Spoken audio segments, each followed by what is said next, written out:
Hello everyone and welcome to This Nintendo Life.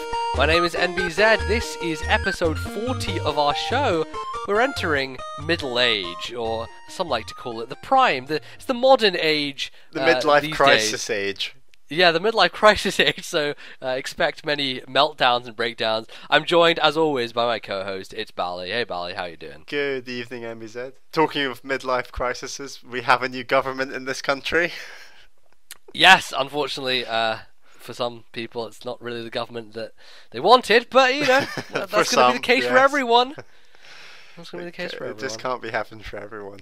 No, it can't be happening for everyone, as the great man Freddie Mercury once said.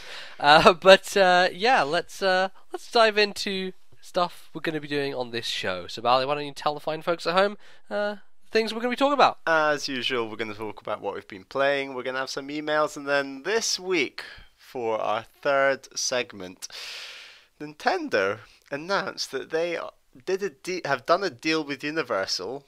And there's going to be Nintendo attractions at Universal theme parks. So we're going to have a little... It's real life Nintendo Land, guys. Nintendo Land is happening. Absolutely. Hype. So, yeah, we're very excited.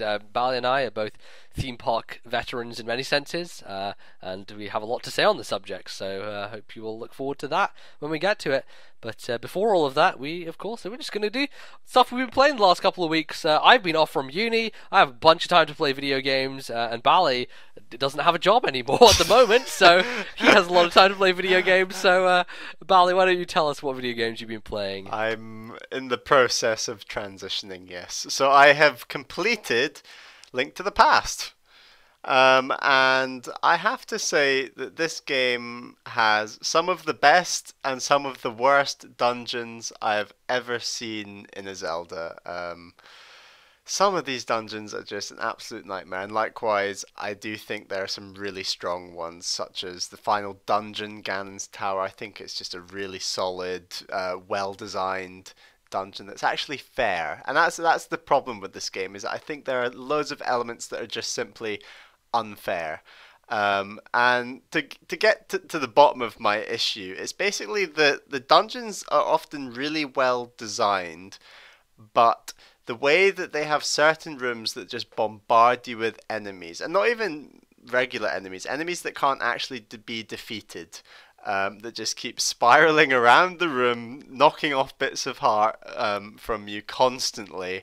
And it's the combination of the fact that the fighting mechanics are just not very good in this game at all. Like it feels very stuttery in comparison to other 2D Zeldas I've played, such as Link Between Worlds, or even Link's Awakening. I mean, Link's Awakening isn't a whole lot younger in terms of a Zelda, but it's just got a much more smooth sword swinging mechanic. And so you're like, the hitbox for Link's Awakening are more kind of easier to judge than in Link to the Past, would you say? Yeah, or it's not even easy to judge, but you're able to just spam Link's sword in Link's Awakening. So you're able to just walk up to an enemy, mash your sword button, whether it's B or A button, and you know that if you mash it fast enough, you will protect Link from the enemy. There's no gap in which the enemy can walk through and make contact with Link. So the hitbox is much more kind,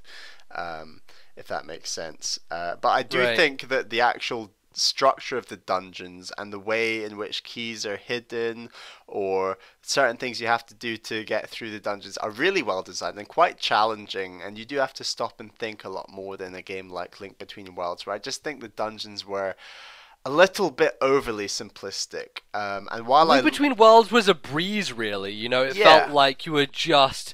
It was so smooth an experience, you know, not only in the way that it looks and the way that it's controlled, but the way that the dungeons were designed. You were almost never sitting there thinking about anything. It was all so intuitive, and I think a lot of people criticized it. Well, not a lot of people. Some people criticized it for being way too easy, and that is in stark contrast to Link to the Past, where the dungeons are much more complex, and you have to definitely like kind of think about where you are in relation to other places. Make sure you have the right amount of keys. There are a huge amount of areas in Link to the Past where you can burn keys on doors that don't lead anywhere, and it essentially kind of put you down a dead end. So yeah, there's so many just empty, pointless rooms in Link to the Past, and like even in Ganon's Tower, there was a whole sort of floor I never reached, and basically I took the other route and got to the end of the dungeon. And I thought, oh well, I kind of wonder what was on that base level floor, but I'll never find out, and I really don't want to try and go back to it. No. But the Link Between Worlds comparison is really weird because I think the games, other than the difficulty, are actually so similar in terms of pace and story. Both the games are incredibly story light. They're both incredibly dungeon focused. There's not a whole lot. There's not a ton to do in the overworld in comparison to other Zeldas, in my opinion. And I quite like that. I like the focus on the dungeons. I like that it's quite quick between dungeons. And the whole idea of a dark world, light world, or obviously in Link Between Worlds case, low rule, high rule. It's just really refreshing. I think it's a really great idea to go between the two worlds. But just going back to like some of the worst dungeons, easily in my mind, the worst dungeon was the Ice Palace. Oh boy, now, what a crapshoot that is. I don't think the design of the dungeon is that bad. My issue with it is where the enemies are placed. And you can obviously argue that that is part of the design of the dungeon, perhaps. But there's just so many rooms, many of which have ice in them. And oh my god, the ice mechanics in Link to the Past are just horrible. Like, you just feel like it's so difficult to even walk to a door. Like, you keep sliding past it, and you feel like you're not even. It feels like you're walking in through like quicksand with ice. It's not just like walking on ice. Like, you imagine it's quite easy to just slide on through into the next room or something. It's impossible to just walk. And when you throw in enemies into that mix that are bumping you around on the ice, and then like spikes on the walls or something, and that you're getting bumped into, it's just really just cruel game design that isn't right. It's almost like the designers sat there and were like, what is the worst possible scenario that you could walk into right now, and let's just put all of those things in a single room. I absolutely sympathize with you with the Ice Palace. The thing about that is the penguins, the green penguins. Are they penguins? They're like, those guys are bastards. Holy shit! They are like, their movement patterns are so weird. They can go way faster than you because, of course, they're penguins. So ice is like their home, and they just go every which way. You feel so helpless and useless on the ice. You know, it puts you in a state of being like, I can get hit at any time, and then I can just be chained against a wall where there are spikes, and I'm going to be dead in literally 5 seconds. So really, throughout that entire dungeon, I was save scumming the shit out of it. I was save stating for every room. If I took damage, fuck you, I'm going back to the start of the room and trying it again, because it really tried my patience. And as I said before, I played through Link to the Past in about a week, so doing a dungeon a night. That wasn't the funnest of nights, I'll tell you, that Ice Palace dungeon. It really drove me kind of crazy in many areas. And just back to like the way where they throw in different things assaulting you all at the same time, I have to mention the Skull Woods boss, which is like this massive moth slash butterfly sort of thing. And so the whole perimeter of the boss room has spikes. So obviously if you walk into the spikes, you hurt yourself. You obviously have the boss in the middle of the room who moves about, flies about, fires stuff at you, and that can obviously hurt you.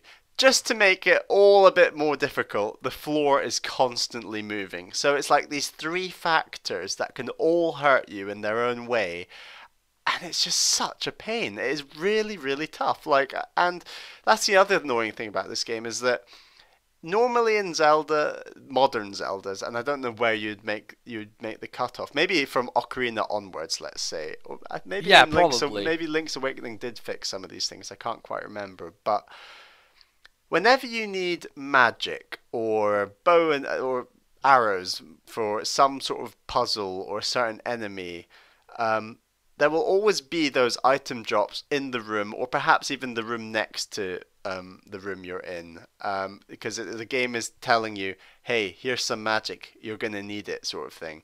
This game like does not relate the two at all. If you need some magic, they don't have any rooms that are gonna pump you full of magic. There'll be boss rooms, but you need magic to defeat the boss, and then they're like, oh, too bad, and you're expected to use the mirror to teleport yourself out of the dungeon and then go and get some magic and come all the way back to the boss fight. And it's just such a faff. And like, for example, the final boss, where you need silver arrows and you need magic, and obviously you need maybe a blue potion to boost your magic potentially, and obviously a fairy is handy. So you're basically needing about 4 things from the overworld before going into that boss fight.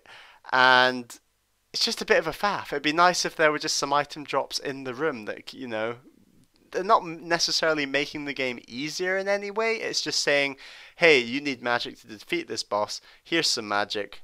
Good luck with the boss. And like, it's the game. It's way more of a convenience thing, right? Because as we were on Skype and you were going through, one of the dungeons. Oh, that was Ice Palace. Yeah. Right. You got to the boss and you didn't have magic, and the only way to deal with that boss is to use the fire rod. Exactly. And if you don't have magic, you can't beat the fucking boss. So you had to leave the dungeon, find magic, go back all the way through again to the like. That is unbelievable. And the fact that it's there, really shows you that despite Link to the Past being acclaimed as such a fantastic game, there have been improvements in Zelda since then.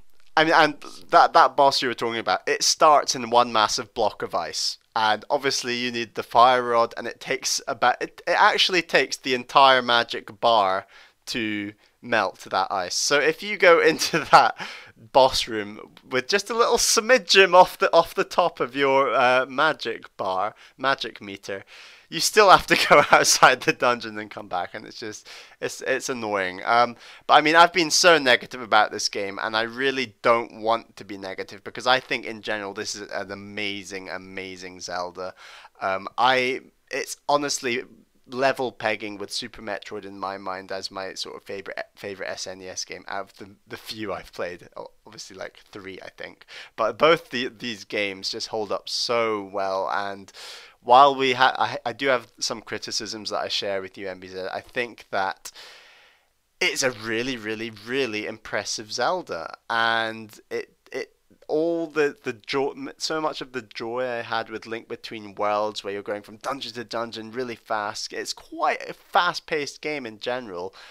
All the good stuff from Link Between Worlds, I feel this game does an awful lot of those same things, and it's just the little niggling things are obviously annoying, but I don't think they weigh the game down to the point where it's unplayable. And with so many older games, that can be an issue, whereas this game, like a game like Mega Man 2 or something, or another old game, it holds up really well, and it's really impressive, like the way that it's influenced so many other Zeldas. And I mean, I've played Link's Awakening, like I said, Link Between Worlds, that are obviously so influenced by this game, and I'm about to hopefully play alongside you, MBZ, Minish Cap in some time to come, and right, I mean, that's exactly. another game that will have learned a lot from this game, and I'm looking forward to it, because top-down 2D Zelda, it's something that I don't think it's perhaps as popular as it used to be, and obviously there's so much hype about Zelda Wii U, but I'd really like to see the top-down 2D style come back again. I mean, Link Between Worlds was a great example that it can still work, and it'd be good to see it again. Yeah, I think partially the reasons that you're like laying some criticisms at Link to the Past door is because there are so few things it does wrong. It is a really, really exceptional game in so many ways that the few things it does wrong kind of should be pointed out, because it's kind of in stark comparison to the rest of it. So, yeah, I appreciate that, and I definitely agree with you. It's an excellent video game. Is there anything else you've been playing? Yes, Bally? so I also completed a game that I've been meaning to complete since the day I got it, and that is Mario Bros. U. What can I say? It's a really great game. It's a really well-polished 2D Mario game. It's probably my favorite 2D Mario game. I'm obviously not a massive fan of 2D Marios, and I think 2D Mario is quite a stale, dare I say, dull. Well, it's become dull series. But I think out of all the 2D Marios I've played, this is the best one. It's super fun. It's got some nice power-ups. I think the added mode where you can do like speed runs and individual challenges works so well for this game. I think the end game is pretty cool, like with the bosses and Peach's castle. Like nothing like that sounds so stereotypical, and it is stereotypical. It's just the bosses and Bowser's castle and Peach's castle, and it's just. I can't think of many good things to say about this game, and I don't want that to sound like it's a bad game, because it's not at all. It's a great game. It's just I can't. It's kind of just like average. It's like bland, you know? Yeah. It's like, I played this video game, I don't have negative or positive thoughts, so it's a video game, I played it, right? Yes, it doesn't bring out any emotions in me whatsoever. Often those are the hardest games to critique. Like, you'll ask game reviewers, like, what are the hardest reviews, and they'll say, like, the 65-70% is the hardest, because... like, it's not quite to greatness, and you can't really shit on it either. It's just somewhere in the middle, and it's okay, I guess, you know, shrug. And you have to look on the positive side, because obviously Nintendo realized 2D Mario was getting to a brick wall. So what do? They create Mario Maker, and that's a really refreshing, great idea for the series. And I think that after playing a game like Mario Bros. U, Mario Maker is exactly what the series needs. It needs something to just spice it up, and hopefully you'll be able to get rid of the terrible live system and the save system that really bugs Mario Bros. U, and obviously its predecessors like Super Mario World. So I am looking forward to Mario Maker. I don't know if it's necessarily going to be a day one purchase for me, but I think that's a nice way to refresh the mix, because this series, like, obviously this is the fourth new Super Mario Bros, and it needs Mario Maker far more so than the other other Nintendo franchises do, because that 2D Mario, it's getting not stale. cutting the mustard. Not cutting the mustard. So yeah, I finished that game and feel good, but like I said, looking forward to Mario Maker. Excellent. Well, we always know you're trucking on with Xenoblade. You're up to Aerith C now. I am. I might talk about that next time. Yeah, I'm sure you'll make some good progress with that story, because it's going to get good, I'll tell you what, Bally. Oh boy, it's getting good. So, interesting confluence of events here. You beat a Zelda game, and you also beat a game that's been on your backlog for a while. I did both in one, motherfucker. Look at me. Efficiency, son. So I finally, after, 15 years of flirtation with Ocarina of Time, we finally tied the knot. Finally finished Ocarina of Time. It was the 3DS version that I finished. I kind of want to talk a little bit about my history with Ocarina of Time, because it's sordid, and it's also... It's this game that I'm so intimately familiar with, and yet has taken me so long to finish, and I don't really know why. That's a really weird combination, isn't it? Yeah. So I played Ocarina of Time. Well, I didn't really play it back on N64. I went over to my friend's house, Murray, who, back in the day, like, we had a group of friends. I think he might be a new name for the podcast. Yes, well, back in the day, we had quite a good group of friends. They all played a lot of video games, and Murray was one of the dudes who had Ocarina of Time on N64. And when I went to his house, we'd play it quite a bit. He'd generally be the one playing. We never really got that far, but I remember, like, feeling like this is a special game. Like, this is really cool, and it's something that I've never really seen before. And like, I felt like this character attachment to, like, Link and Saria, and like, basically when he leaves the village and Saria's like, no, don't go. I was like, no, Link, don't leave her behind. In my young kind of state. Were you playing it at the same time it came out? Kind of just close after? to that. It was maybe a few years after it had come out, but it was close to the release. So yeah, and the thing was, like, we never got that far in the game. You know, we got to maybe the big Jabu Jabu's belly, but never got to adult Link. So kind of, I knew the kind of young Link stuff, and I never knew until quite a bit later on that you could even turn into adult Link. I never had any idea it was in the game. And so, like, fast forward a bit more, I think you got the Ocarina disc with Wind Waker. Yes. On GameCube. And I believe I watched you play some of that, and maybe Ali T as well at that time, if you lent it to him. I think I maybe played about 3 dungeons max of it, and I was like, I don't really like this. I prefer Wind Waker a lot more. Lent. So you basically got to the end of the young Link thing as well, so you never got to adult Link either. Or maybe I just turned into adult Link, but if I had, maybe for only about an hour or something. Yeah, and then I lent the disc to Ali T. And that was during kind of the early Wii days.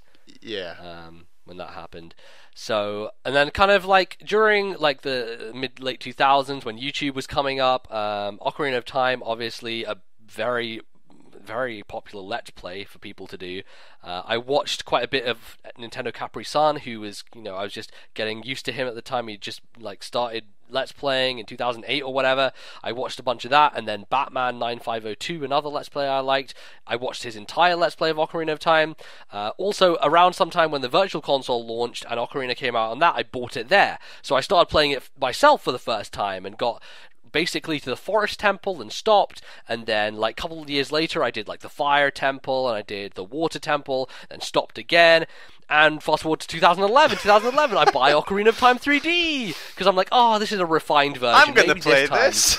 This time I'll finish it. I play a bunch of it, I get to the exact same point as I got to in the Virtual Console, stopped again, came back to it like a couple of years later, did the Fire Temple, did the Water Temple, stopped again, came back to it, finally decided for the first time in my life I'm going to do the Shadow Temple, because as far as that had gone, I was really familiar with every dungeon up to that point, but the last 2 I didn't know that well. So the Shadow Temple was one which I was super like, kind of, I didn't want to do because it felt really creepy, and it was kind of one of those scary dungeons that I think if I'd played back in the day with Murray, we'd have shit our pants. Because in Hyrule Field at night, when those skeletons come out the ground, holy fuck, that scared the shit out of us. Like the most cartoony skeletons you've ever seen, like massive jaws and Yeah, so these days, obviously, there's fucking nothing, whatever, I don't care. But the Shadow Temple was still kind of creepy. It's still a very creepy dungeon. And so I went through that. But I got stuck, Bally, and I got stuck on a man by the name of Bongo Bongo. If you know who Bongo Bongo is, he's the boss of the Shadow Temple. He's that one boss in Zelda with the big hands and the face. Oh wait, there's like 6 of those.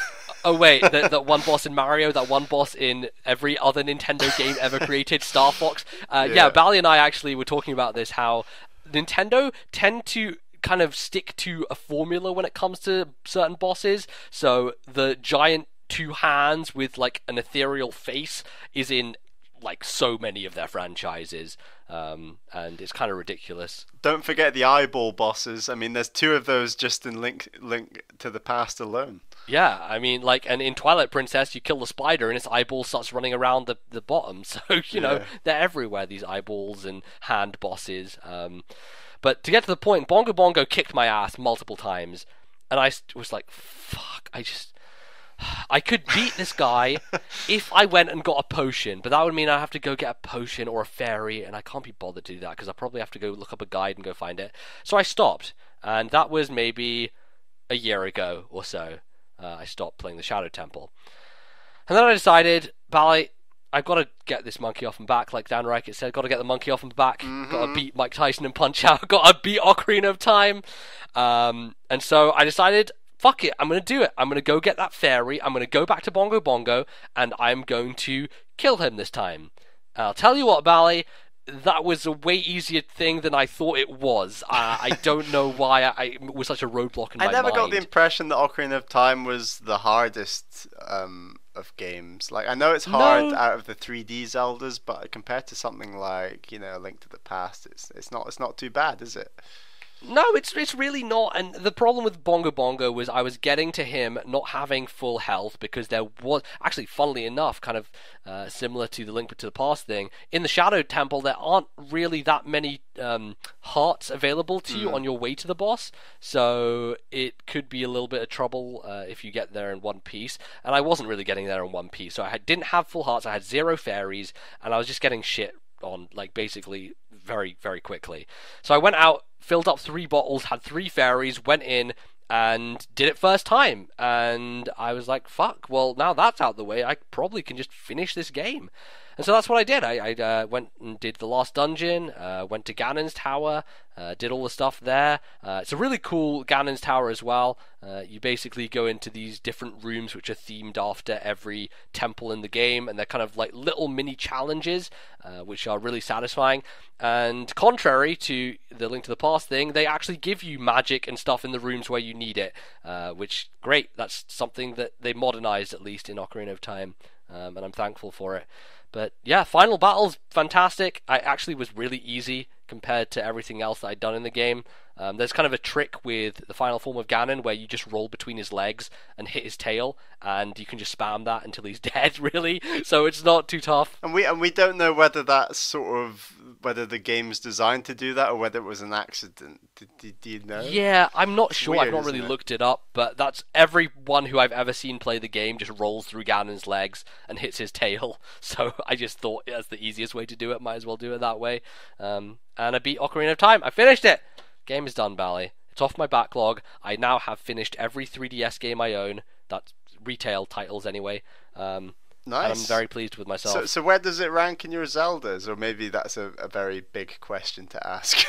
It's always a big question. It's always a big question, and we ask this question kind of every time we play a Zelda game. We should have a segment focused on it at some point, I think, shouldn't we? Yeah. You know, once we both play, Minish Cap, and I Cap. play Link's Awakening, and kind of maybe we'll play the Oracle game. And I need to play Ocarina now, so yeah. Yes, Have a and dabble I can with lend you your my copy Oracle. finally. Yes, now that I'm I done look with it. forward to So. it. Yeah, I really like Ocarina of Time. I do shit on it from Just a bit. episode to episode. I'll say, yeah, it's not as good as other Zeldas, but the end game really reminded me how much fun it is, and I think a lot of the dungeons, they're not as complex as Twilight Princess, but they're just a blast to go through, and they have some really interesting mechanics thrown in there, and the bosses are fantastic. I think the bosses are some of the most memorable parts of that game. Really, like, when you think about a lot of Zeldas, there are some bosses which you just kind of, they go out of your brain. I can tell you every boss in Ocarina of Time because they are all so distinct, they're all so memorable, and maybe it's just... Also, the name of the boss, comes on the screen before you fight it. That always helps, right? Yeah, that does help. I think Twilight Princess does that too. Yeah, I like that convention. I think it started with Ocarina. I think Wind Waker does it as well, maybe, but... Yeah, but Ocarina is just, it's chock full of just iconic, memorable moments, and perhaps that's nostalgia talking, it well could be, but I think that it holds up in the pantheon of the old Zeldas pretty well.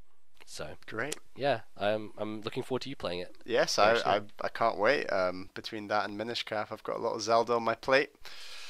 Always do. When do you not have Zelda on your plate? Never. I think I've played about 6 Zeldas since the start of this podcast. I was just counting in my head, so I think I've played... have I think. I didn't know. I've played like 3 or something. Link Between Worlds, Wind Waker, Spirit Tracks, Link's Awakening, Link to the Past, and maybe it's just 5. I swear there was another one, but never mind. Yeah.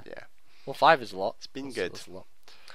So yeah, I've played a couple of other video games. I won't go really too in-depth on them. They're both on Steam. They're both pretty short. The first one is called Race the Sun.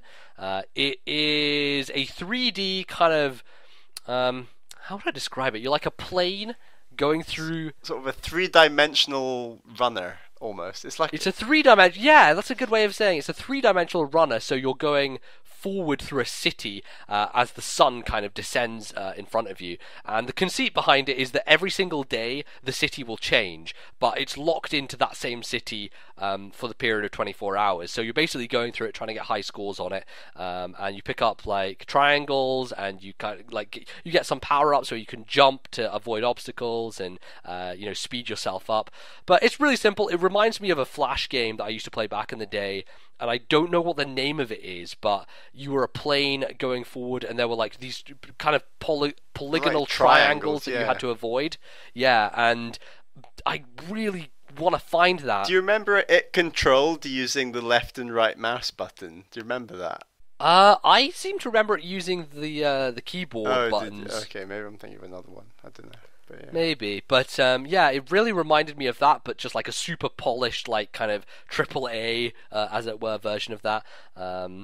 It's not really a game you can finish because it's a high score thing, but it's free on PlayStation Plus at the moment, I believe, so I thought I might bring it up because maybe people have PlayStation Plus and should probably check it out, but I played it on Steam. I got it for free ages ago. So yeah, it's not much to talk about there. It's just, you go for the high scores, it's fun, don't hit things, otherwise you die. Pretty simple. The other one is Phoenix Rage, which is... So the pitch on this game is it's basically a mix between Super Meat Boy, Sonic the Hedgehog, and Flappy Bird. You getting a mental image here, Bally, in your head? How this is all working together? Well, I've already seen this game in action, but I do think that is quite an accurate description if you can merge those three things together. Yeah, so you're this little dude, he basically can jump infinitely, which is where the Flappy Bird thing comes in. The levels are super fucking, like, masochistic, which is the Super Meat Boy comparison, and you have this dash where you can just, like, zoom really, really far ahead, and that's the Sonic aspect, I guess. So yeah, I've enjoyed this quite a bit. I beat the main 4 worlds, and after you beat those, you unlock kind of special ones. And I was kind of considering, like we were talking about this, like, am I done with this game? Do I want to keep playing it? Because it is getting stupidly hard. Like, there's kind of a limit to my kind of masochistic platformers. Yeah, you have to know your limit.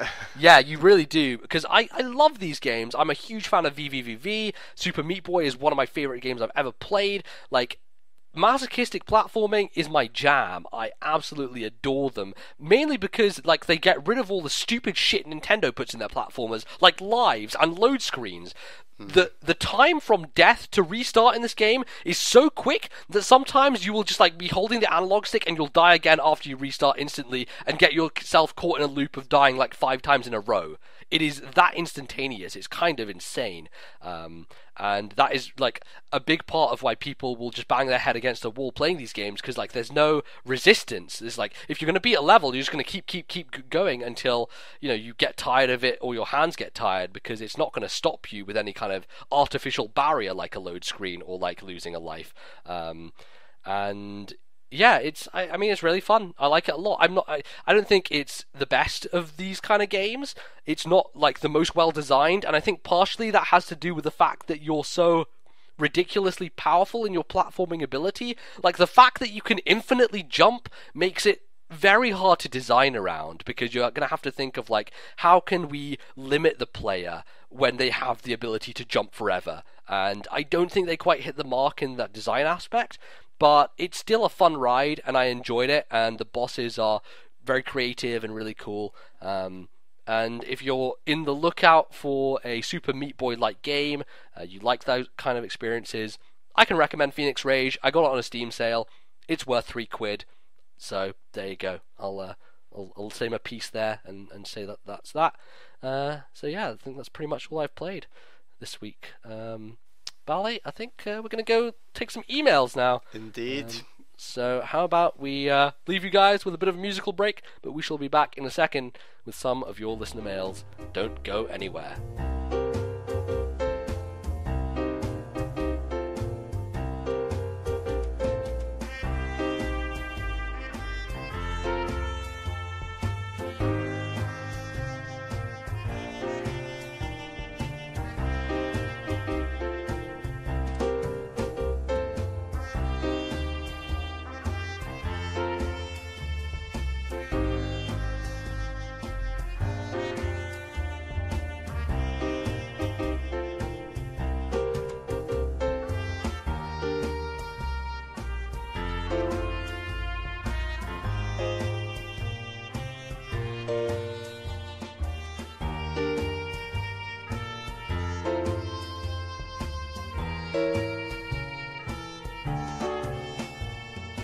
Hello, welcome back to the show, everyone. It's that time again. It's time for your emails. But before I get into answering the first email, I'll remind you of the address, which is ThisNintendoLife@gmail.com. Keep your emails coming. We love reading all of them. So without further ado, let's get on with the first question. Hello, Bally and MBZ. It's me, Dylan, writing in again. It's been quite a while, actually. Anyway, I wanted to write in with a question/story after hearing MBZ talk about Zeodrifter on the last show. I follow both of you on Backloggery. I go by Al Gamer there, by the way, and a few weeks back I noticed MBZ has started this game. I bought the game a while ago for $5 on sale on the eShop. I decided that weekend I'd start it. On Sunday morning I did. On Sunday night I had finished the game, and by the next day I had completed it 100%. I was head over heels for this damn game. This had been my first real Metroid-esque experience, so obviously I didn't know what to expect from the genre. I was truly engrossed by the game and its mechanics, even though I had noticed they were fairly simple. I was well aware of the idea of backtracking and found it annoying to be hit by a roadblock only to come back moments later to pass it and receive a nice upgrade. I will agree that the game can be unfairly punishing when it comes to its absurd checkpoint system. MBZ mentioned that sometimes he lacked health before bosses. I'd like to point out that right before the bosses there are health packs in little shuriken-looking things popping out of the ground. Don't blame me for not realizing they were there. It took me a few hours to. While the game was incredibly unfair at times, I still really enjoyed my time with it, mainly due to its Metroid inspiration and my first time trying a game like that. I'll be playing Super Metroid to scratch this newfound itch soon. Wow, that was quite long. Here's a question. What games have frustrated you so much that you just had to put them down?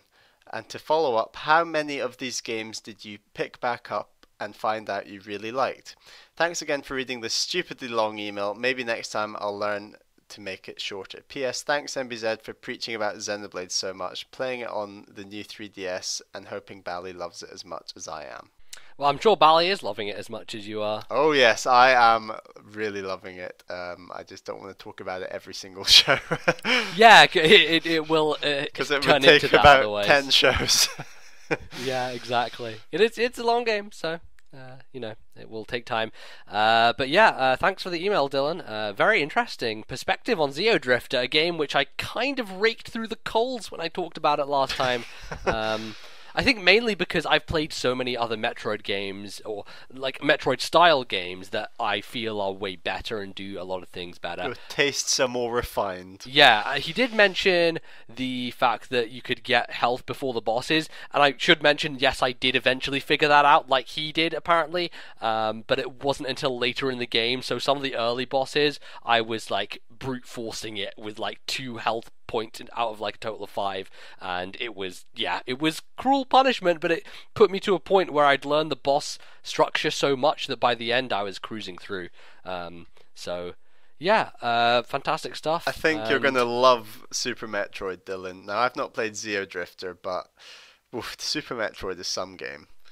It's excellent. And I guess, if we're going to sit here and recommend other Metroid-style games that he should go out and play, if you own a Wii U, go get Guacamelee. Guacamelee is one of the best of those in, like, the last 10 years by far. You should definitely check that out. Couple of games came out really recently. Ori and the Blind Forest and Axiom Verge are both excellent, and you can only go up. Here's the thing. Here's a wonderful thing about the fact that you started with Zeodrifter, is that you can only go up from here, because there are so many games like this that are way better, quite frankly. Look forward to playing those, because it will be an adventure for sure. But let's get to his question, Bally. Which games frustrated you to the point of putting them down, and then maybe you find out later on that you shouldn't have done that and that you actually really liked them? Are there any that come to mind? I think that when I was younger, I probably did that for every single game. Unless it was right. unless it was a game like Mario Kart, like I obviously invested so much time into something like Mario Kart DS or Double Dash. Like unless it was an instant sort of fix of pick up and play, and you get an instant hit of fun. Unless it was something like that, I would start Zeldas. I'd start Mario Sunshine. I still haven't finished Mario Sunshine. I'd start almost all the games, especially in the GameCube era. And then it'd take me years to get back to. Even Wind Waker, I started that game and I got to a point, a bit like you in Ocarina perhaps, MBZ, only maybe not quite 15 years. But I'd get to a point, I'd go away, leave it for months on end, come back, play a whole dungeon and think, why on earth did I never get back to this sooner? This is a fantastic game. But was that stuff because you were frustrated by the game, or was it because you just got distracted and when you picked up games you'd rather play other stuff? I think it was a little bit of both. I think I had very poor focus, whereas now I think to myself, right, I'm gonna progress in Xenoblade. Like I don't care if it takes me 2 or 3 hours. I'm just gonna sit down and do it, and almost turn. It sounds really bad to like turn it into like a job or something. It's not a job, and obviously I'm having fun the whole time. But just to like, you can. It's so easy when you're relaxing to decide. Right, I'm just going to do a bit of that online. I'm going to watch a bit of that on TV, and you find yourself that 4 hours have passed, and yes, you've been relaxing, but you've not done anything that's constructive and relaxing, as strange as that sounds. And I think gaming and story-based games, adventure-based games are very good. They allow you to relax, but actually feel like you're achieving something at the same time through playing those games. And I think that as I've gotten older, and especially since starting this podcast, I'm just much better at dealing with a few bumps in the road, and focusing more on trying to get through games. And I've enjoyed games so much more as a result. So I wouldn't say that there's potentially particular games that I'd pick out for having errors. I think it's more that I've just changed more as a gamer. Yeah, I'm kind of interested because like we've had points in the podcast where you've played something like Kirby and the Amazing Mirror, which may have driven you to many frustrations, but you didn't put it down. You kept going with it and you finished it. So that certainly shows how you've changed a lot. I put down games all the time. I start things and stop things, and have done for most of my existence as a player of video games. But as with you, Bally, I've definitely got better at doing this. We already had an example of Ocarina of Time in this episode of me, being frustrated by fucking Bongo Bongo and just being like, no, fuck you game, I'm not doing you anymore. Yeah. And then coming back to it later. I think probably the prime example is Xenoblade, and it's not because I was frustrated with the game, it was because I was frustrated with the control scheme I was using. So when I first bought Xenoblade, it was just after it had come out, and I finished Skyward Sword, and I wanted something new for my Wii, so I bought that. I didn't have a Pro Controller though, so I was playing with a Wii Remote and Nunchuck. Let me tell you, never ever ever ever under any circumstance play Xenoblade with the Wii Remote and Nunchuck. It's one of the worst ideas you can do because you don't have ability to move the camera around conveniently. It's so difficult with limited inputs, and I basically got to like the first boss in the game really easy. It's a spider. Bally beat it first time because, he was playing on a normal system. But this spider, I couldn't beat it for the life of me, and so I got so annoyed, so frustrated, and I put the game down. And about 9 months later I got a Pro Controller and I beat the spider first time. So there you go. That's one of those things that it's kind of a matter of circumstance with my control setup, but it still was, I was frustrated, and then it ended up being like one of my favorite games ever. So I'm really glad that I did buy the Pro Controller, because otherwise I might have just not got back to it and not played it, and that would have been a crying shame. Because if that had happened, you probably would have never played it, because I never would have talked about it in reverential terms and, and all that stuff. So the chain continues, and again, Dylan probably never would have played it because he said thanks to me for preaching about it all the time. So look at it this way, man. If I hadn't Spreading bought the Pro good Controller, you wouldn't have emailed This Nintendo Life, and history would have been altered forever. So. All right, calm down, Doctor Who. Well, okay, all right. Look, I like time travel. I like history changing. So there you go. All right, I think that's it. No other ones, Bally, that come to mind. Right, not particularly. I was going to mention perhaps very quickly F-Zero GX. When I first played that game, I must have done like maybe 2 of the first story mode missions. Put that game away for a long time. Didn't particularly rate it.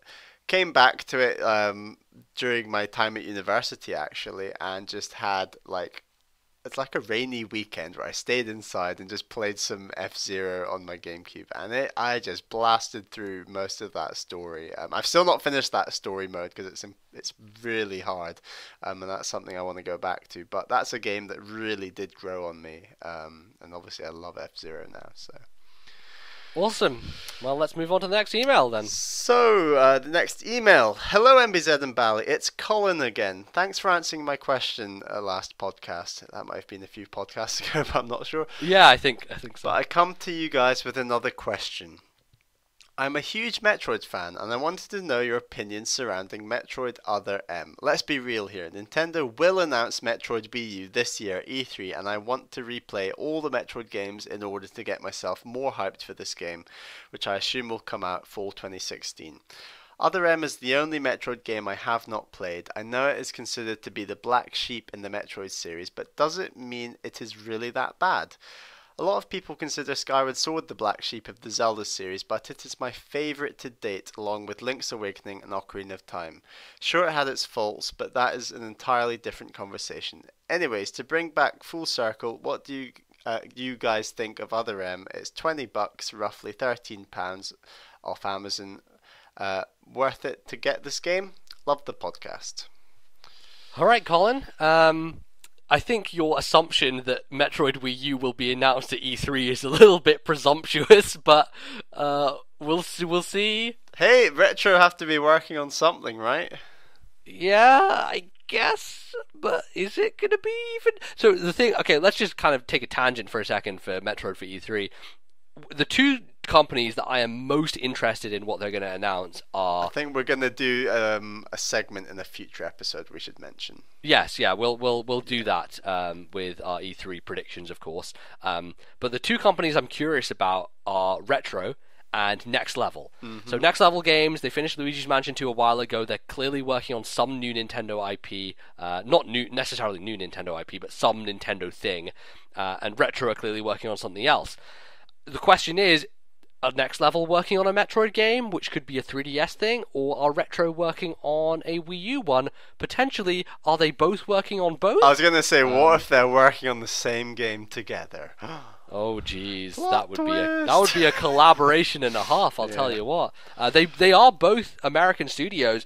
Next Level aren't owned by Nintendo, but for the last 10 years or so, they've have made some games. Deal where they're only allowed to, or they only choose to make games for Nintendo, right? There's something. Yeah, I mean they're basically a second party Yeah. In some effect, where yes, Nintendo kind of help them with development and they make games exclusively for Nintendo platforms.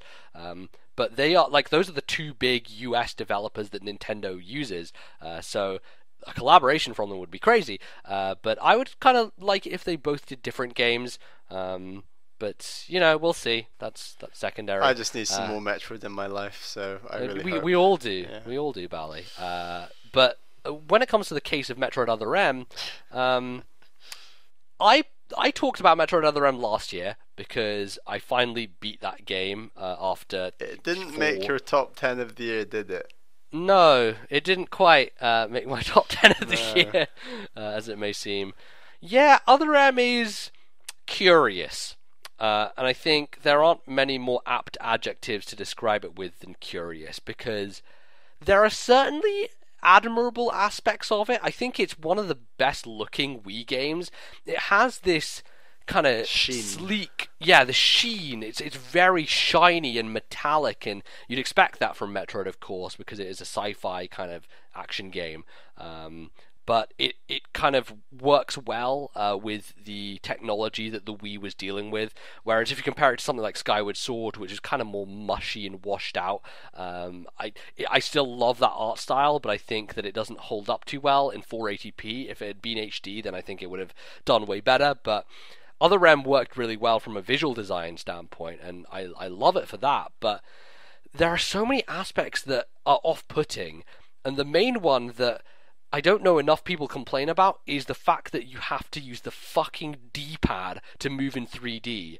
Never in my life has it been a more painful experience to play a video game than to use the D-pad to move around, because for one thing, the Wii D-pad is not good at all. Like, in the history of Nintendo controllers, the D-pad on the Wii is probably the worst. It's really stiff, it's really hard, and it does, the way... I did a video on how I hold video game controllers, Bally, yes, as you know. And I use kind of like the joint between my thumb. That, gets burned away playing on this D-pad. Legitimately does. So that is it's one of those aspects that I can't get over. And I would say that for 13 quid off Amazon, Metroid Other M is worth it from an intellectual curiosity standpoint. Just to see why it doesn't work. Play through it and understand what it did wrong and why it did it wrong, and the fact that it tried to go off book in many ways from your standard Metroid formula and kind of spectacularly failed in a lot of those is kind of a good history lesson, I think. And it's worth playing just for that, maybe. There are a lot of cool moments, cinematically it's great. A lot of the bosses come in and you're like, holy shit, this thing looks awesome, and it's really well designed, and just playing it isn't very fun. And I mean, the fact that you're not like, Bally, you need to play this game, is often a sign that it's not perhaps the best game, because there are plenty of games where you're like, Bally, you should really try out this game. It's a really great game, and I'm just not feeling that from you at all with Other M. Right, you say that, but I absolutely think you should play Other M. Oh my and God, really? I have a copy. It's not like you need to go out and spend money on it. I can give you my copy. True. So I think that it would be a worthwhile exercise for you to play Other M. Just an exercise, not like no, but I think it's really fascinating to look at it from a game perspective because of just all these different things it does, and the way that it baffled me. I want to hear your perspective on it. I'd love to play something like Shake Dimension first. Oh no, sure. Look, we'll go down the stuff that you will enjoy before we do that, but I really think that sometimes you need to play the bad games to understand why the good games are good, you know? Yeah, true. It's one of those perspective things. So, Colin, play Other M, report back, tell us what you think, and then we can kind of get this discussion going, because I think it's really cool to look at that game just because it's so weird and it does so many fucked up things with the Metroid franchise. So, there you go. So one day, Bally. One day. As we always say. We should have a show where I just play those one-day games. That's all we talk about. It's way too many of them. Exactly. That'd take 8 shows. So our final question this episode is from Ryan. Dear MBZ and Bally, I've recently started playing my first JRPG, Persona 3, and I'm currently loving it. I've never touched RPGs before because they looked pretty slow-paced, and I wasn't sure that I would enjoy turn-based combat and grinding. I'm glad I decided to try something new, and I was wondering what are some of your favourite JRPGs, MBZ? From Ryan. P.S. I'm from Washington State in America. Excellent. So JRPGs have been a kind of frequent topic on the show as of late. I've played a couple very recently, Persona 4 Golden and Chrono Trigger, and Bally, of course, going through his kind of first RPG in many ways. Yeah, apart from like a Pokemon, or we kind of agreed to disagree on something like a Harvest Moon, but yeah.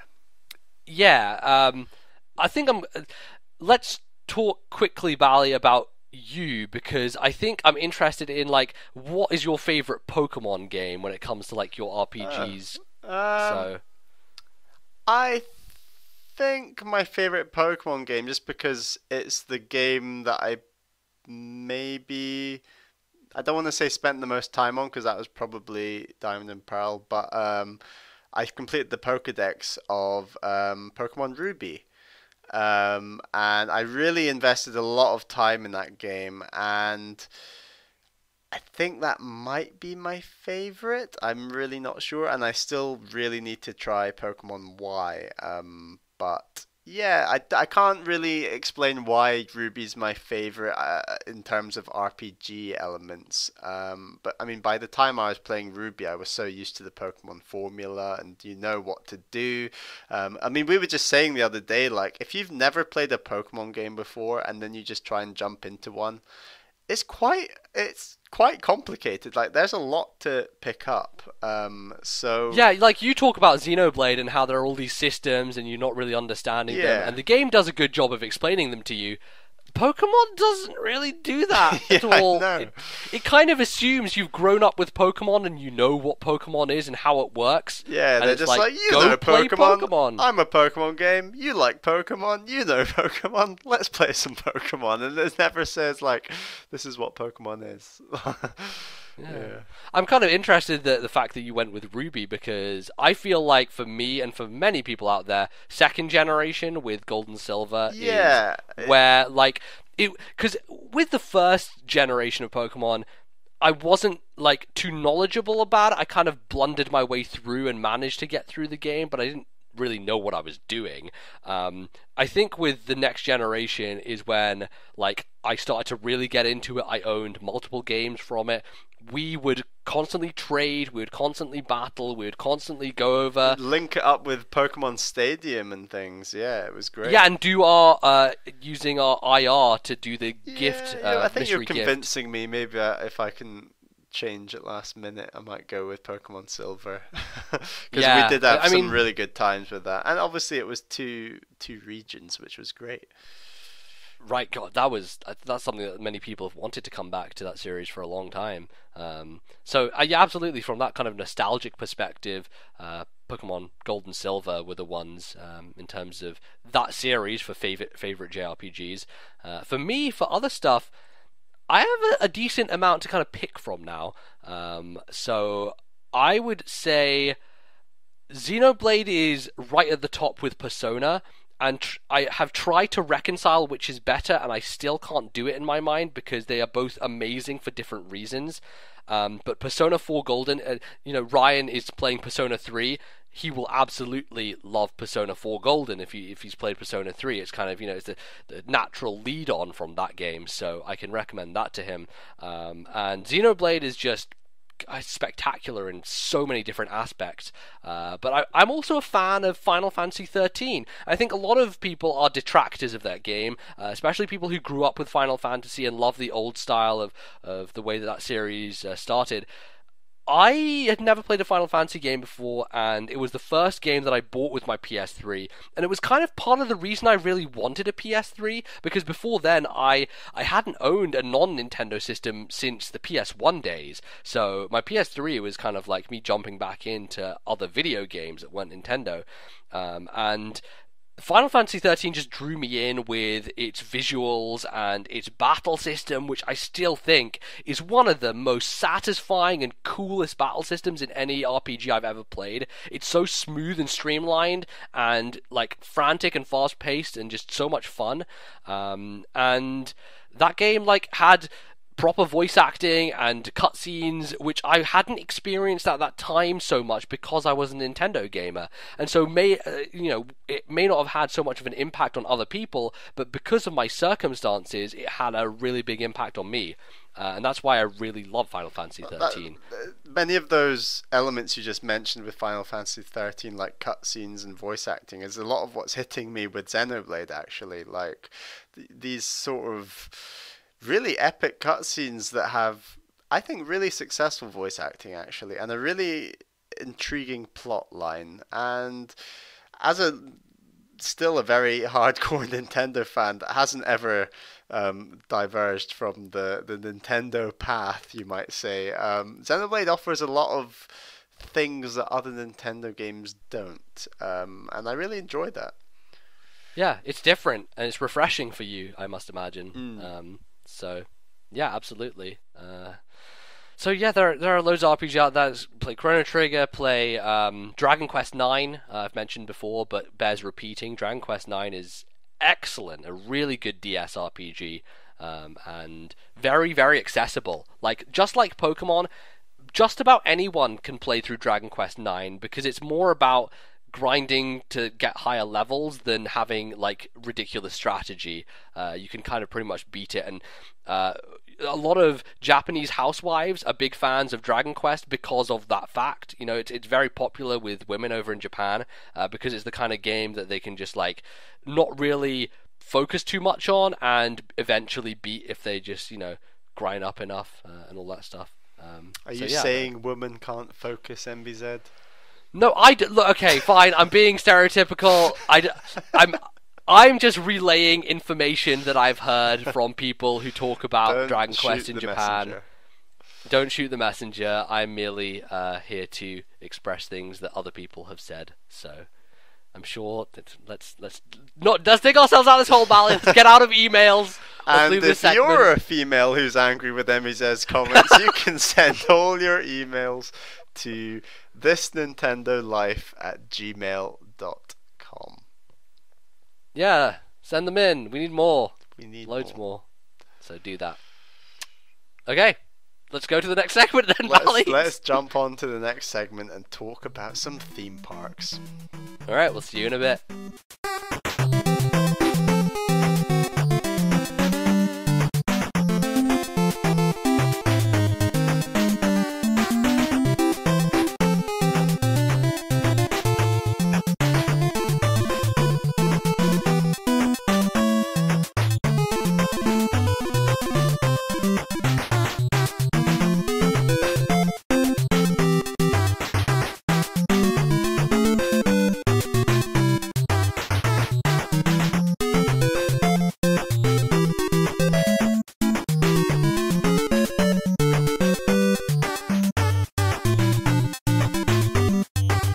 Alright everyone, welcome back to the show for our third and final segment, and this week we are going to be discussing theme parks, and those theme parks that Universal have inked a deal with Nintendo to create some attractions theme park hype train. Properties.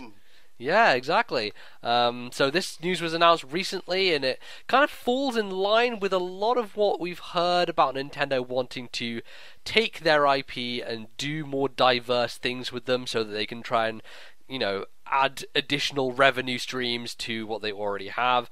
We've seen this with the rumors about the TV show for Zelda and Netflix, which don't know if that ever was going to happen or if it was true or what, but that rumor came out. Then there was the movie thing with the Mario movie and Sony.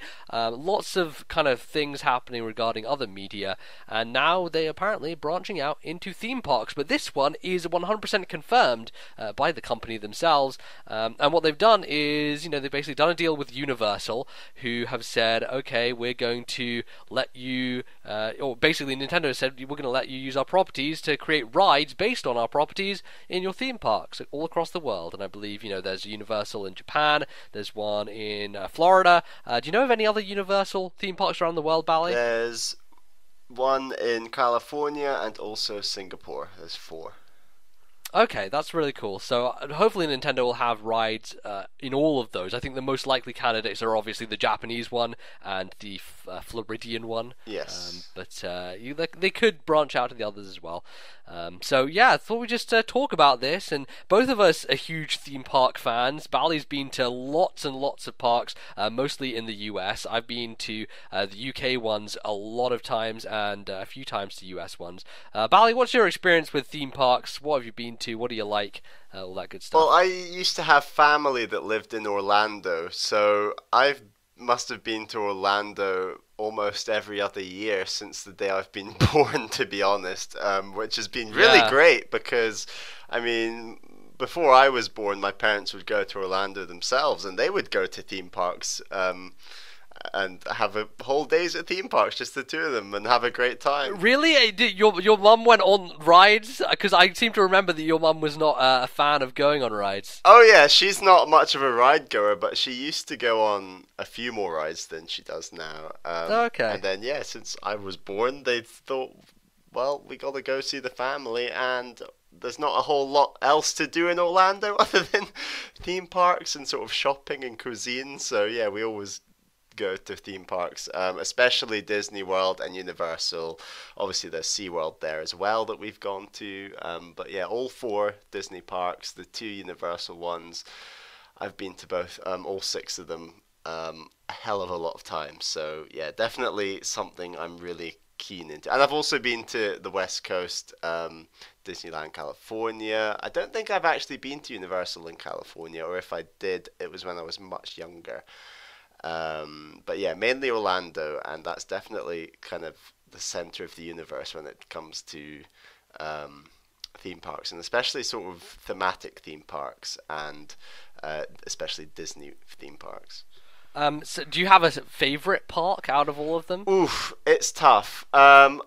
I think my favorite park is actually Epcot in Disney World Orlando, which actually stands for Experimental Prototype Community of Tomorrow. Which Jesus was sort Christ! Only you would know that. Oh yeah, yeah. Like, so typical. I'm a bit of a fanatic when it comes to the whole idea of theme parks. Like we've recently, in the last few years, when we've been, we've done like a lot of the behind the scenes tours of some of the parks. Oh, right. So it tells you like a lot of the history of how everything was set up. They tell you a lot about how it all formulated, which I'm sure we'll get into at some point. But yeah, Epcot is great. How about yourself? Well, yeah, I've actually been to Epcot because it was one of the parks that I went to when we went over to Florida in 2001. That was a long time ago. It was a long time ago, but it was also really funny because you were actually there at the same time when I was over there, and so we met up and we went to was it Islands of Adventure? Yes. What's that? What is that's inside another park, right? So Universal has 2 parks in Orlando: Universal Studios and Universal's Islands of Adventure. And Islands of Adventure actually only just opened in '99. Yeah, it was really new at that time. It was really new in 2001. So yeah, we went to Islands of Adventure and we bought some comic books as well, because Marvel exactly. Stuff was Marvel Superhero Island is obviously part of Universal Islands of Adventure, which is really weird now because obviously Disney have bought Marvel since. But that contract, that Universal have that allows they basically have the rights to Marvel IP in theme parks in North America. Which is quite valuable and probably really annoying for Disney, who are like their main rivals. Yeah, it's so ironic, isn't it? It's pretty funny that that's the case. But yeah, so it was.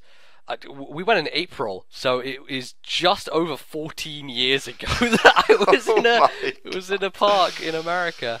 I've been to America since. I went to Boston in 2007, New York, and kind of those areas. But I haven't been back to Florida since then. I actually was also in Florida in 92, 91, maybe. No, it would have been 94 because my sister was. No, it was 93. Okay, I just need to get this right in my head because my sister. I was gonna say if it was 91, like you were born at the very end of 91, right? So No. I was about 3 years old, about to turn 2 actually. I was probably 2 because my sister would have been born the next year.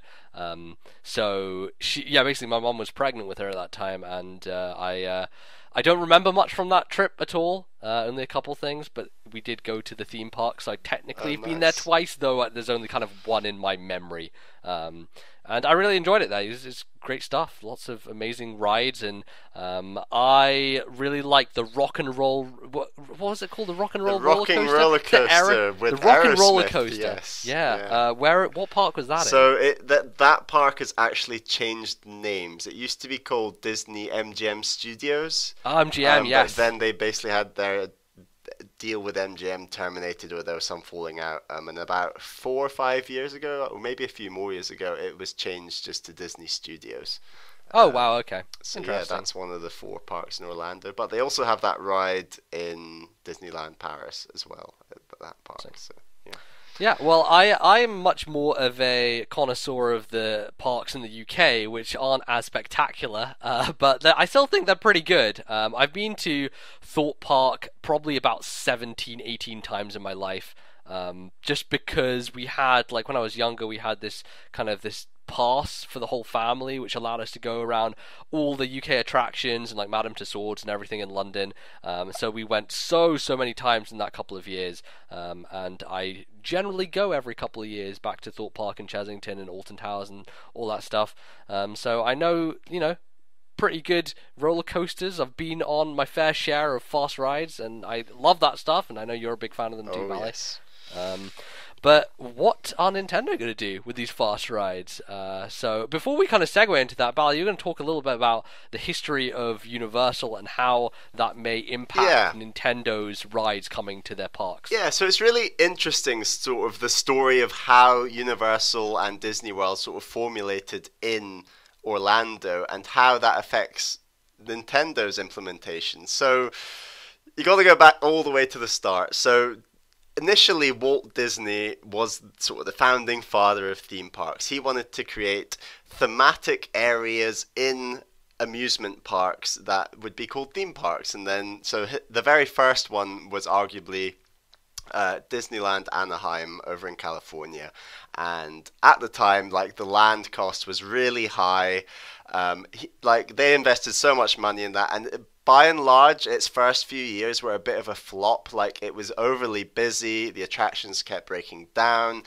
There wasn't enough space to do stuff because they couldn't afford to expand. And basically, Walt decided, right, I wanted to go for a bigger project. We need a bigger project. We need more space. And I know just the way to do it. And the idea was that he basically bought plots of land in Florida, in Orlando to be precise, under different business names, in order so that he wasn't creating a monopoly, even though in reality he was. So he created, I think, a couple hundred, I want to even say, businesses that bought land in Orlando. And he was buying it all super cheap. At this point in time, there wasn't a whole lot of business in Florida. It was a little tiny bit of tourism, but most of it was in Miami. Orlando was basically just a bog. Like, it was just, you dig a hole, you reach some seawater. That is what Orlando is. So he was buying these plots of land incredibly cheap. And he managed to buy, in total, a plot of land, and this is the size of Disney World now, that is twice the size of Manhattan. So that is the actual size of Disney World. And now he had to buy the last few bits of land at a much higher price because people found out that he was buying all this land. Because it's kind of illegal to have like 200 different companies that aren't actually different companies. Exactly. And what's really big about it is that it's not just anyone buying it, it's Walt Disney. Everyone obviously knows that he has aspirations to do different stuff with the Disney brand. So it would have been front page headline news in the 70s when this was going down that he was buying all this land. So eventually, yes, the last few plots of land were expensive, but then he announced, hey, I've got a plot of land that's the size, twice the size of Manhattan. We're going to try again to build the Magic Kingdom and create Disney World. So basically, they went ahead with expanding their theme parks. Universal started much later. And obviously, because Orlando became such a hub for theme parks because of Disney World, they basically felt like, if we can find our own market. Like, Disney's obviously aimed much more at kids. They've kind of evolved from that a bit from the time that the park started, but Universal kind of tries to aim at an ever so slightly older audience. So the problem for Universal was that their land price was so high because Disney had obviously set up shop, that their plot of land is really, really small. And like, just as an example to demonstrate how much smaller their plots of land are, all of 4 if you include the water parks, all the 6 parks that Disney have, all their car parks are just flat on the ground. Like there's no high rise whatsoever. They have so much land that they are able to just let everyone park their cars. They've tarmacked out tons and tons of parking space. They have so much space, it's unreal. Universal, on the other hand, have one of America's biggest high-rise cement parking lots, and like that just demonstrates like how little space they have. And to like, what's really clear is that, for example, when they developed Islands of Adventure, and now that they have Harry Potter, when they introduced Harry Potter into their 2 parks, they had to take classic rides out just to make space. So, for example, Jaws, which is a pretty famous like theme park ride in general, or certainly was, they had to completely just get rid of it entirely in order to make room for Harry Potter. So the argument is that whatever Nintendo do in Orlando potentially, and I do think it will be in Orlando because that's where they went for with Harry Potter, and there's obviously a massive market, and it's kind of like, you know, the cutting edge of theme park attractions. So I think, would you say it's their main base there? Universal Park in Florida is yeah, kind of they their have capital. 2 parks, and I think in California they've just got the one, and likewise Disney have 2 parks in California, and then in Orlando they've got 4, and obviously much more space. So yeah, basically I think they will go with Orlando, and like I said before, they're going to have to get rid of attractions in order to make space for Nintendo attractions. So it's going to be really interesting how they go about doing that. What's going to get cut? Could this be the end of Marvel Island in Islands of Adventure because they want Disney are going to, you know, say, you know what, this is ridiculous that you have our IP in your parks. How about you change it to Nintendo or something? So that it's going to be interesting. Yeah. Yeah, well, thank you, Valley, for that history lesson. It certainly informs like the, I guess, kind of problem that Universal finds them in for kind of implementing new rides. But what do we want to see from Nintendo theme park attractions, Bally? There's kind of, I feel like roller coasters are the obvious go-to. You have your water rides, you have your kind of like on the ground, you know, go-karting thing. I think the most obvious thing is like do a Mario Kart thing with go-karts. Like that makes a lot of sense. Would you expect that to be like one of the obvious ones that they would choose? I think there will be some more obvious, simple rides, like potentially an equivalent of a Mario Kart that might be an equivalent of like a teacup ride. There's certainly a teacup equivalent ride in Islands of Adventure right now called Storm Force, which is based around the Marvel heroine Storm from the X-Men. So that's a very sort of simplistic ride that's just got, it's a very simple ride with just an IP lapped on top of it, basically. Right, it's not necessarily the IP's doing anything to exactly. it, it's just like it's a name to make it a thing or more like memorable. The Incredible Hulk coaster. Like there's not a whole lot of theming around the Hulk other than the fact it's green, and other than they the just fact painted it green and called it and there's a little bit coaster. of theming because when you get shot out of the initial starting blocks, there is sort of a speaker in the back of your head saying, "Oh my god, I think it's gonna work this time," and it's, I can't remember his name. Who's the dude who turns into the Hulk? Bruce Banner. Bruce Banner. So it's like Bruce Banner saying, "I think it's gonna work this time." Oh, and it's like, "Oh my god!" And then you change it to the Hulk, and it shoots you out, and you go on this ride. Wow, so, very good. So there are thematic things you can do with roller coasters. Yeah, no, I was just going to say, it was funny because back when we were at that park, when we were younger, yes. we had this, we were eating lunch and we could see the roller coaster and we constantly saw people just being shot out of it and going through the ride, and we were just like sitting there debating, should we go on this ride? Are we brave enough to do it? And in the end we didn't Yeah, I know. make it on. Which I kind of regret because I haven't been back there since. Yeah, so I it think, would have been fun. how old would we then? We would have been about 10, 11.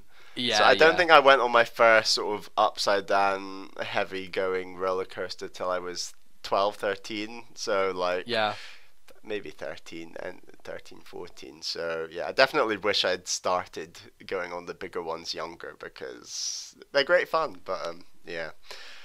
Yeah, well, I think the next kind of obvious ride choice it would be like a water-themed one, and you would think like maybe Nintendo could bring back Wave Race, for example, Yeah. on some sort of water thing. But the problem I feel with IPs like that is they're not super recognizable, they're not well known, and I feel like if Nintendo are going to do, or if Universal want to do rides based on Nintendo IPs, they're going to want to choose like prominent, Yeah. well-known ones. So that's where they could bring in, I don't know, honestly, like trying to think of a water-themed, water-based Hey, water ride. dungeon.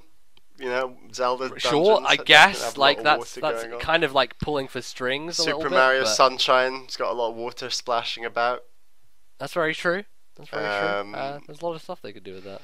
but Um, so that is an interesting point actually, because a lot of criticism aimed at Universal's Islands of Adventure at the moment is that one of their islands is called Toon Lagoon, and it's basically it opened when the park opened back in '99, and they've barely changed it at all since the park opened. So a lot of people are thinking like, you know what, they might just rip that whole part of the park out and completely dump a whole Nintendo Island right in there, because the IP for Toon Lagoon is like Betty Boop and like oh Popeye. jeez, Popeye is wow. the biggest one by a mile, but Dudley Do Right. Do you know who Dudley Do Right is? I have no fucking clue what these words you're saying. Exactly, and like I'm sure there's plenty of Americans who love Dudley Do Right and know all about him, but I don't really know a lot about him. Never have done. So I definitely think that that's a part of Islands of Adventure that's getting on a bit. Um, Definitely, you know, with Jurassic Park, Jurassic World coming out, then they're not going to get rid of their Jurassic Park island. They're definitely going to incorporate that. So I reckon it's between, you know, Toon Lagoon or maybe adjusting something in Marvel Islands of Adventure that I think is where Nintendo might go. So here, I just had a funny thought. What if they just called it Toon Link Lagoon and the water ride was Wind Waker and you're just on the King of Red Lions going down? How about that, Valley? How about I that? think that could work. Yeah, Toon Link Lagoon. I think that there will, whatever they change, there will be rethemed rides. They're not like they did with Harry Potter, for example. Harry Potter is a great example of a part of the parks, because I should mention there's a Harry Potter part of both parks, which is quite interesting because they actually even have a ride connecting the two parks. And to go on that ride, you need a ticket that allows you between the parks, because you're actually going between the parks. And then they have like proper, you know, like security and everything because That's it's great. you're That's going really between cool. the parks. So I think it's going to be interesting where Nintendo can fit in. But I was going to say with Harry Potter, they basically rethemed a couple of the roller coasters that were there. So it used to be the Lost City of Atlantis, which they've kept, but have made that area of the park much smaller in Islands of Adventure. And they basically then rethemed a couple of the roller coasters and then built a couple of brand new rides from the ground up for Harry Potter and created a whole sort of Hogsmeade, etc., etc. And it looks really good. It works incredibly well. Um, One type of ride that we really need to talk about, and these are the rides that I get the most excited about, especially in terms of technology and what companies like Disney, Nintendo, Universal can do, are they're hard to describe, but the very first one was Spider-Man back at Islands of Adventure that opened with the Yes. park in '99, and it's that one had 3D glasses, but now they're making versions of rides like that without 3D glasses. And the idea is that you're immersed in a world, and you're usually in some sort of vehicle, and you're not on a basic track going through things, going through scenes, checking out characters. You're like, it's throwing you around, it's moving you from room to room, so your vehicle does actually move. You're not just stationary on the spot. And they've really gone for it at Universal, because they have Spider-Man, they have two Harry Potter rides, one in each park, that both use this technology. And there's about a 11, 12 year gap between Spider-Man being built and the Harry Potter ones being built, and that you can really tell the difference. Like, the new ones are much more slick, much more smooth. just the graphics are much more impressive. Like I said, you don't have to wear three-dimensional glasses on the new ones, and I feel like whatever they choose for Nintendo to be that style of ride is definitely what I'm most excited about. I mean, obviously a themed roller coaster will be great, and I love that, but it's these immersive world creation rides that throw you around a world that I'm really looking forward to seeing from Nintendo. And I hope that whatever IP they go with for that, that they really, nail it. And hopefully have They've got to more think than about one it and make ride. sure it works. Yeah. Do you have any guesses as to what the IP they'd use for that would be? I think Zelda is a really good shout. Yeah, I was thinking that. I don't know which Zelda or what they would go for, but those rides can be quite intense, so I don't think they'll be. I think they would be scared to involve a character like Mario in anything that might be too intense for an under 10, because I think Mario does appeal to a lot of under 10s, or maybe I'm completely off, but I think Zelda appeals to a slightly older age market.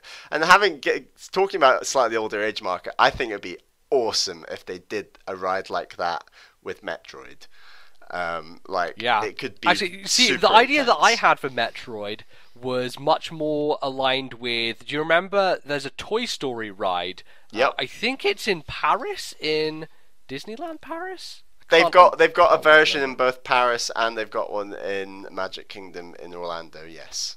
Right. Well, the basic idea of it is that you have a. Is it a gun? You have something. You have a weapon or something. Yeah. No, you have your own gun, and you're shooting at targets as part of the ride. It's a high score. Yeah. Right. It's almost like an on-rails shooter, Yes. like a video game. It's kind of like Pokemon's. Oh man, Pokemon Snap in that style. Can you imagine that? Holy shit! That just hit me right in the. I wasn't even thinking along those lines. I was thinking doing a Metroid style thing like that. But just thinking about it now, how it's very much an on rails kind of experience where you're interacting with the environment around you. Wow, Pokemon Snap would work extremely well. Well, Universal in Orlando actually have their own themed version of a ride like that. It's on rails, and they've got a whole Men in Black themed shooting ride where you are shooting at aliens, getting a high score. And I think it's a much more impressive ride than Buzz Lightyear, the Buzz Lightyear ride in both at the two Disney parks, because with Buzz Lightyear, there kind of is so cartoony that it's literally like cut out cardboard models with targets on them, and then they kind of spice it up and like make it exciting. But with Men in Black, they have fully animatronic aliens that you're like popping out and you're shooting at them. And that ride has actually been around a really long time, the Men in Black one. So if they were to change the Universal Park rather than Islands of Adventure, I could see that one getting jiggled about and changed into something Metroid themed. You never know, or like a Pokemon. Yeah, Snap, you'd think like that with it being about shooting aliens, it would make more sense to retrofit it to a Metroid thing, other than kind of gut it out and make a Pokemon. But I'd be scared that they'd try and cut corners on the aliens. Oh yeah. Like, I don't know. I want to shoot space pirates. I want to shoot Kraid. Yeah. I don't want to shoot like random amorphous blob. So I hope that if they do that, they take extra care and make sure that the creatures they put in are actually Nintendo based, as opposed to anything else. Because otherwise, it kind of ruins the immersion. You don't want that. You don't want that at all. Because theme parks are about immersion a lot of the time. So yeah, I guess there's a few picks. Is there anything else you wanted to mention here, Bally, that you'd think maybe would be a good fit for a Nintendo IP or a ride in particular? I really don't know. What I'm intrigued to see is not so much the rides themselves, but sort of the theming in between.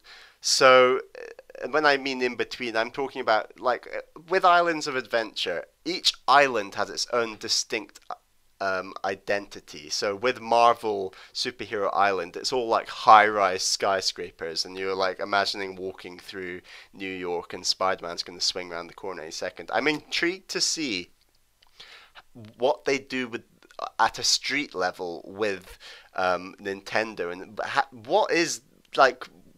what's the the overarching theme that unites all the Nintendo IP that could be on the street, you know?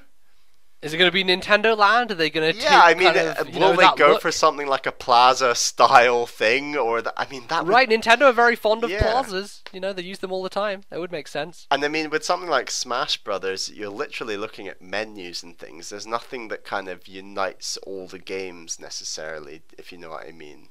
Yeah. So I'm really intrigued to see how that that works out, because in my opinion, I think actually Disney are a much better company when it comes to the minutiae of what a trash can looks like in your park. Like, how do you make that trash can thematic?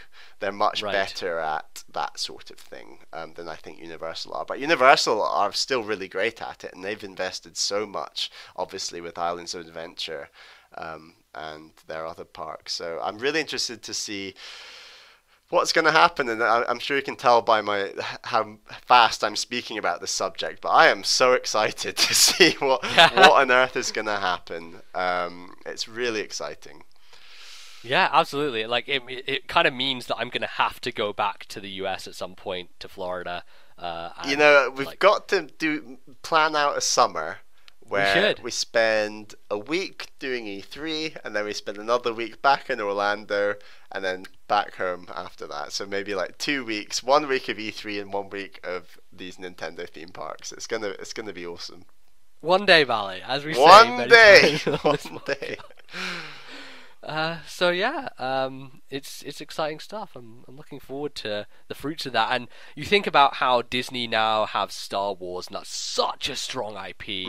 And they're going to obviously be doing rides themed about all of that stuff. Universal, I feel like they needed to get something to put them back on track.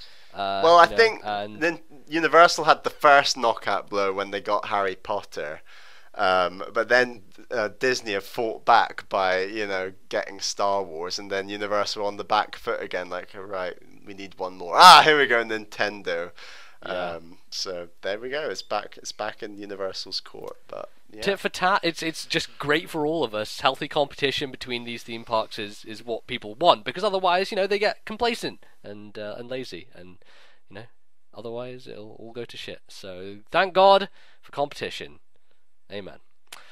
All right. Well, I think that is going to be the end of our show this week. It's been a fun one. We enjoyed it.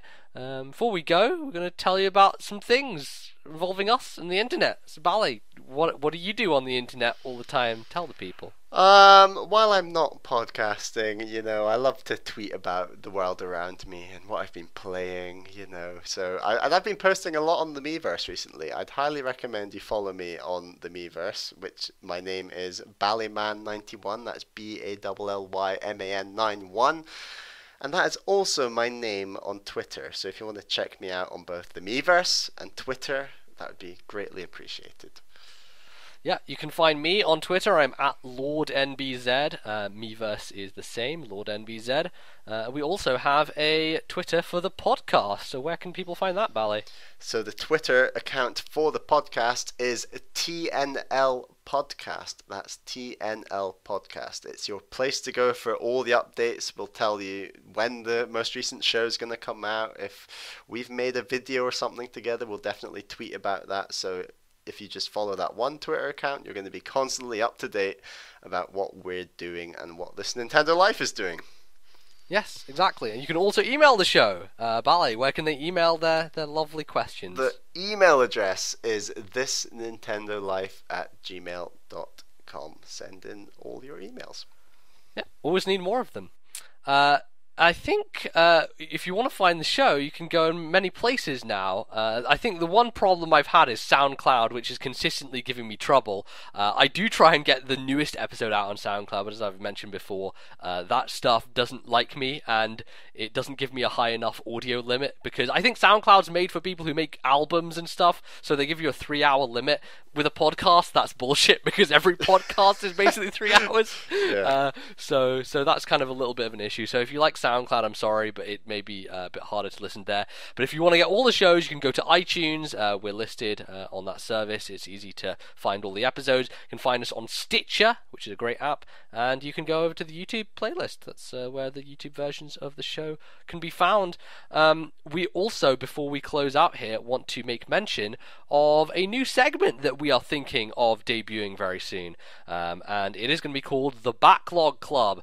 Now, this is basically another idea that we once again steal from Nintendo World Report, specifically RFN's retroactive feature, where we play a game together and we ask all of you to play it with us, and then at the end we'll have a big discussion about it. We'll bring in emails from you guys and like tweets and whatever, and your opinions on the game, and just have it be like a book club basically. We're calling it the Backlog Club because I think that's nice and it fits and it makes sense.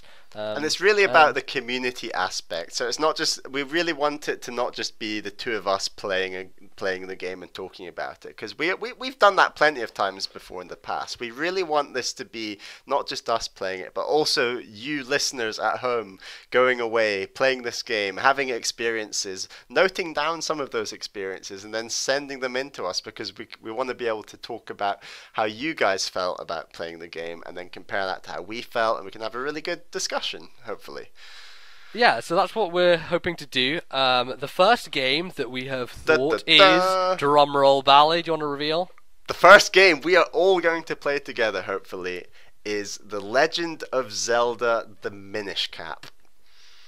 Yes. We have both wanted to play this game for a long time, and we've kind of been saving it for this opportunity.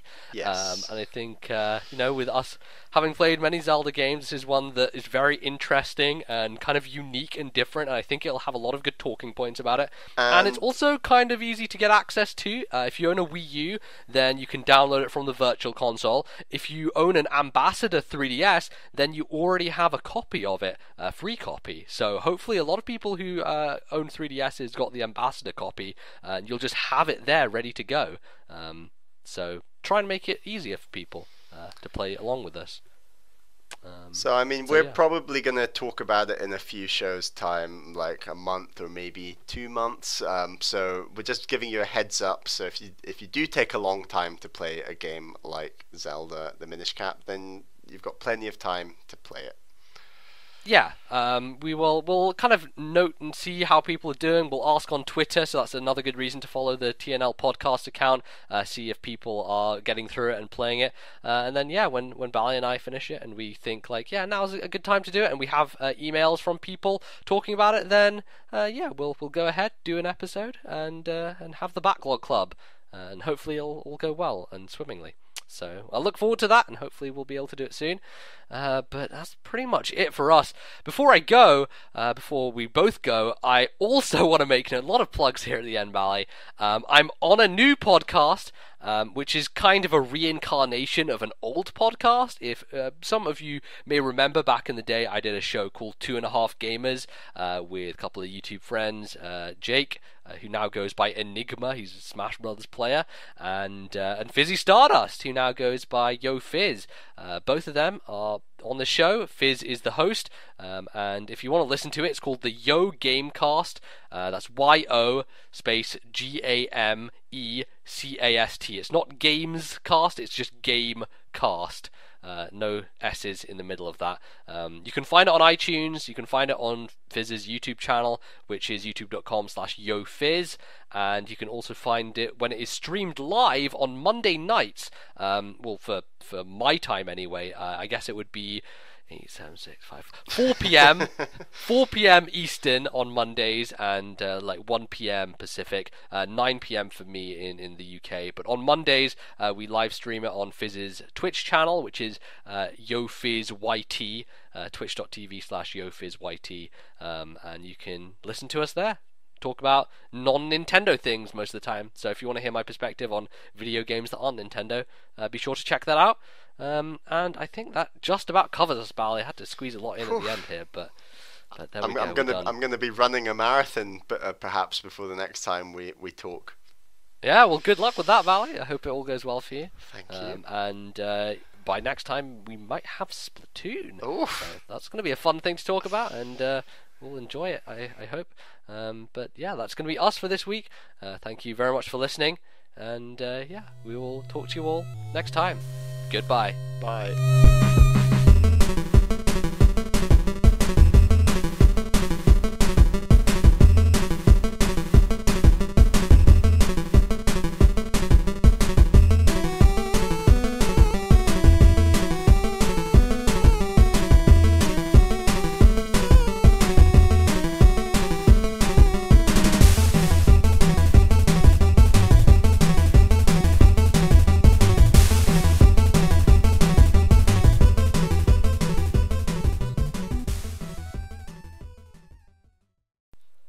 The musical interludes used in today's show were a jazz remix of the Dark World theme from The Legend of Zelda: A Link to the Past, and an 8-bit version of the Overworld theme from New Super Mario Bros. U.